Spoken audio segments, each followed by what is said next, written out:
வணக்க மக்களே, சட்டமுன் கிடைக்கப்பட்ட மிக முக்கிய தகவல் ஒன்று வெளியாக இருக்கிறதா? தேமுதிகவில் வெடித்த ஒரு அதிர்ச்சி என்ன? கூட்டணியை சொல்லாமலே அப்ளிகேஷன் எதற்கா? நிர்வாகிகள் எல்லாம் கேட்ட கேள்வி என்ன? வாங்க வீடியோவை முழுமையாக்கலாம். அதாவது தமிழக அரசில் வருகின்ற 2026 சட்டமன்ற தேர்தல் இன்னும் 2 மாதங்கள் மட்டுமே இருக்கும் நிலையில் தான் அனைத்து கட்சிகளுமே தங்கள் கட்சி பணிகளை தீவிரமாக செயல்பட்டு வருகிறதாம். அந்த வகையில்தான் தமிழகத்தில் 4 முறை போட்டி நிலவக்கூடிய சூழல்தான் அரசியல் வட்டாரத்தில் ஏற்படுத்தி கொண்டிருக்கிறதாம். அந்த வகையில் தான் இன்று வரை யாருடன் கூட்டணி என்பதே அறிவிக்கப்படாத சூழல் தான் தேமுதிக மற்றும் பாமக, ராமதாஸ் அவர்கள் மற்றும் ஓபிஎஸ் ஆகியோர் நிலைப்பாடு என்னவாக இருக்கும் என்பது, அவருடைய அரசியல் எதிர்காலம் என்னவாக இருக்கும் என்பது ஒரு கேள்விக்குறியாக பார்க்கப்படுகிறதாம். அதாவது தேமுதிகவின் பொதுச்செயலாளர் பிரேமலதா விஜயகாந்த் அவர்கள் தங்களுடைய கூட்டணி தொடர்பான அறிவிப்பை கடலூர் ஜனவரி 9ஆம் தேதி மாநாட்டில் சொல்வதாக முதலில் கூறினார். ஆனால் அப்போது மௌனம் காப்பதில் அவர் மௌனமாக இருந்து விட்டாராம். அதன் பிறகு பிப்ரவரி 13ஆம் தேதி நடைபெற நிர்வாகி கூட்டத்தில் கூட அவர் தங்கள் கூட்டணியை அறிவிப்பதாக தெரிவித்திருந்தார். அப்போது கூட அவர் அதை எதையும் சொல்லவில்லையாம். அதாவது காலம் தாழ்த்தி பதில் சொல்லாமல் இருப்பது என்பது அரசியல் வட்டாரத்திலே ஒரு பெரும் பரபரப்பெல்லாம் கிளப்பியிருக்கிறதா.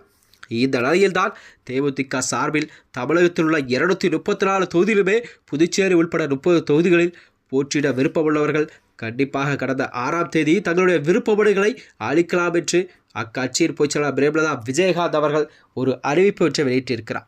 தமிழகத்தில் பொது தொகுதியில் கூட போட்டியிட ரூபாய் 15,000, தனி தொகுதியில் போட்டியிட 10,000, புதுச்சேரி பொது தொகுதியில் போட்டியிட 10,000, தனி தொகுதியில் போட்டியிட 5,000 கண்டிப்பாக கட்டணம் நிர்ணயிக்கப்பட்டதாம்.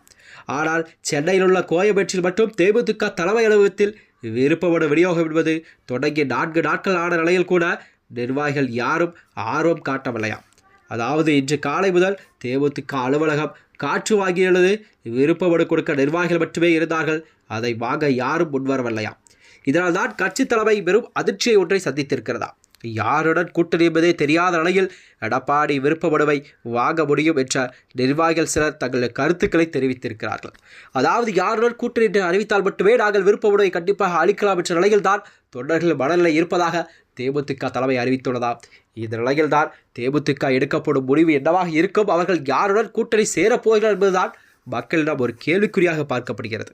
இதனைத் தொடர்ந்துதான் விஜயகாந்த் மறைவுக்கு பிறகு தேமுதிக சந்திக்கும் முதல் தேர்தல் என்பதால் கண்டிப்பாக அவர்கள் கேட்கும் தொகுதி பங்கீடு, அவர்கள் வைக்கும் கோரிக்கைகள் எல்லாம் யார் ஏற்றுக்கொள்கிறார் என்றுதான் பார்க்கப்பட்டு வருகிறது. அவர்கள் இருக்கும் திராவிட கட்சியான அதிமுக மற்றும் திமுக ஆகிய இரு கட்சிகளோடு தான் கண்டிப்பாக தேமுதிக கூட்டணி வைக்க அதிக வாய்ப்பு இருப்பதாகவும் பேசப்பட்டு வருகிறது.